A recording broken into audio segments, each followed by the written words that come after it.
and we're live from sunny South Central Los Angeles, California.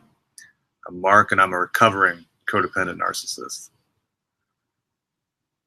Throughout most of my life, I had really low self-esteem, which is kind of like a nice word for toxic shame.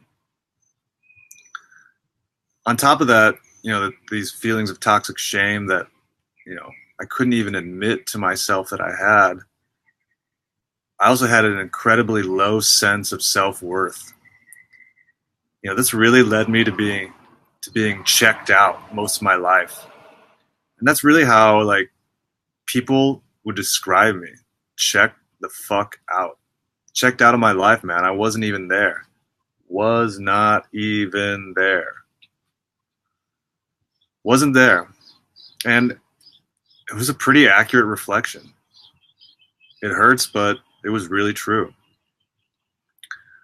Before ayahuasca, it was true 100%. I wasn't even living my existence.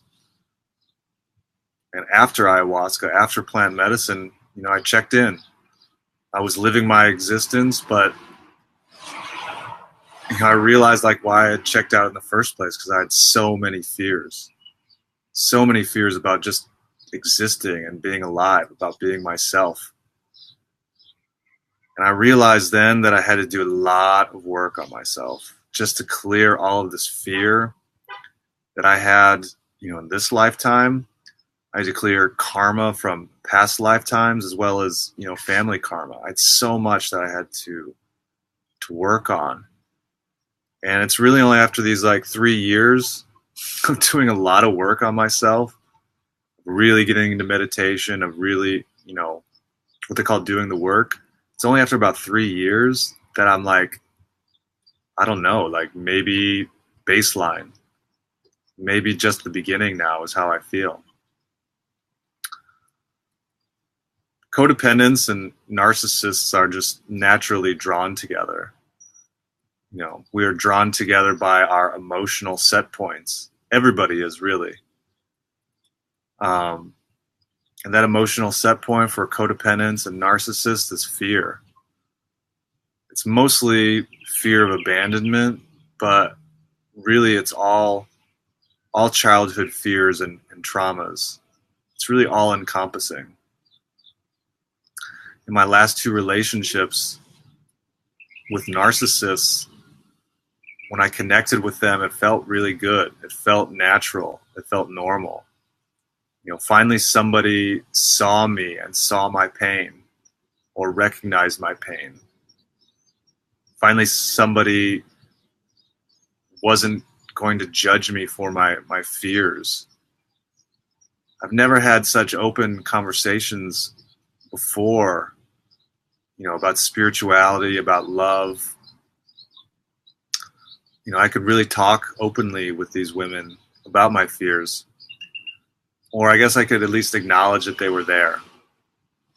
Because really, a new fear arose.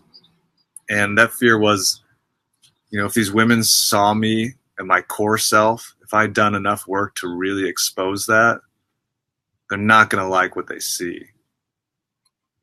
Fuck, how could they? I didn't even like how I felt. How could anybody else? If I went all the way into looking into myself, I would see what a shitty person I really was, and it would cause these women to leave. That's how I'm stuck, or how I was stuck in codependency. It went deep. These feelings of low self-worth go really deep.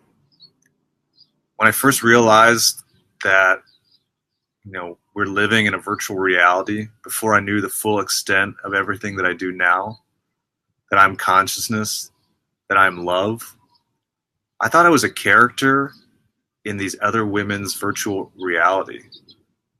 For a minute, for a long minute, I thought I wasn't real. I thought that maybe I was just a computer generation playing out in somebody else's virtual reality game.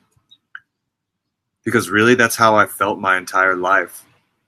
I always felt unseen, unwanted, unloved, really unreal. But that's not true. I'm consciousness. I am love. The other issue is that I'm extremely empathic, and my feelings became incredibly enmeshed in these dysfunctional relationships. I knew how these women felt even when they were far away. I knew when they weren't happy, when they were happy. I knew when attention towards me shifted towards other people, towards other men, even from long distances. I felt more uncomfortable for them than I did myself, even when I was being discounted and rejected, disregarded, and ignored by them. I had an overabundance of empathy for these women and zero for myself. I was truly a victim of my own low self-worth, and it sucked. I thought I was stuck. I thought I was stuck for a long time. How could I have just woken up to this reality to be stuck? I was missing something big. I was missing something huge. And what I was missing is that I didn't know how to feel my feelings. I was feeling other people's feelings, but I wasn't feeling my own. That's incredibly fucked up, but true. I just didn't know how to feel my feelings. And to start feeling my feelings, I had to feel my pain. I had to feel my toxic shame all the way through. And that sucked. Like, incredibly sucked. Like, ayahuasca level sucked. At least I wasn't puking in a bucket. At least I was aware and in control. But feeling that feelings, I understand now why I had buried them deep and thrown away the key long, long ago. Pre-verbal long ago. Awareness is the first step. Awareness is like 99% of the battle for me. Once I have awareness, I consider that I'm winning the game. I know what to do once I have awareness. I know that those fears are the ones I have to overcome. But finding the fears in the first place are kind of difficult because our ego is telling us that they don't even exist. Our ego is here to protect us, but it ends up, fucking us big time. So I had to feel my feelings. I had to feel my pain, which allowed me to feel joy. And doing that allowed me to set boundaries. I learned how to say no, or I'm learning how to say no. It's still really difficult for me to say no to things. Surprisingly difficult. To some things, not to all things, but some things, difficult. I realize that I am my harshest critic. I'm really my own worst person. I judge myself constantly. So much that it's really just my default setting. My default setting is really difficult on myself. It's really tough on myself. And because this is my default setting, I was just unaware that I was even doing this.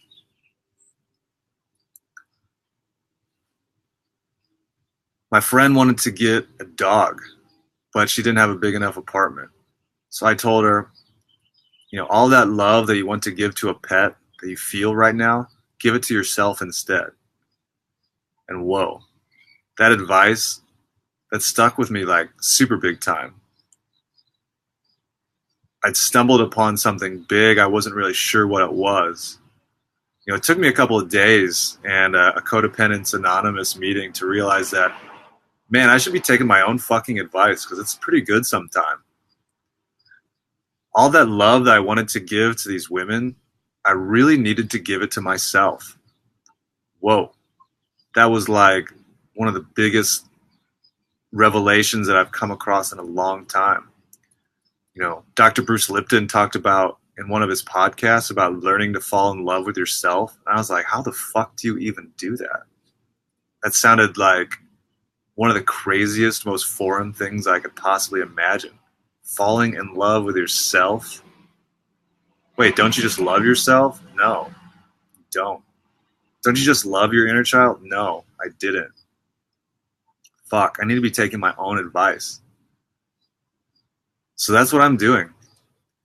I need to give unconditional love to my inner child because nobody in my life has ever done this before. And I can't keep searching for unconditional love externally. I can't look for it on the outside. Looking for women or anything to fix me and give me unconditional love, it's fucked up when I can't even give it to myself. If I can't give it to myself, I'm going to die without ever experiencing unconditional love in this lifetime. So I'm changing shit up, homie. That's what's up. I'm changing. I'm growing slowly, but I'm moving in the right direction. I'm learning to give myself unconditional love.